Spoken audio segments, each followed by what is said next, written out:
તો lateral entry મુદ્દે એનડીએમાં તિરાડ. ભાજપના 3 સાથી પક્ષોએ રાહુલ ગાંધીના સૂરમાં સૂર મિલાવ્યો.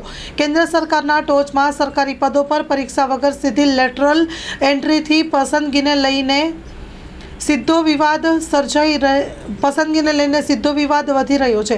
તાજેતરમાં યુપીએસસી આવા કેટલાક પદો ભરવાની જાહેરાત કરી હતી, જેને પગલે અનામતે બાયપાસ કરવામાં આવી હતી હોવાનો આરોપ થઈ રહ્યો છે.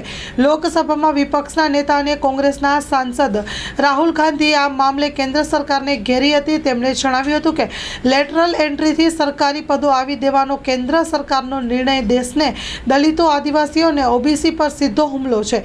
કોંગ્રેસના નેતા રાહુલ ગાંધીએ કહ્યું હતું કે ભાજપનું તોડીને મરોડીને તૈયાર કરાયેલું રામ રાજ્ય બહુજનો પાસેથી અનામત છીનવી લેશે, બંધારણનો નાશ વાળી દેશે. કેન્દ્ર સરકારે જ્યારથી લેટરલ એન્ટ્રીની સર્વિસથી સિવિલમાં ભરતી પ્રક્રિયા શરૂ કરી છે, ત્યારથી વિવાદ વધી રહ્યો છે.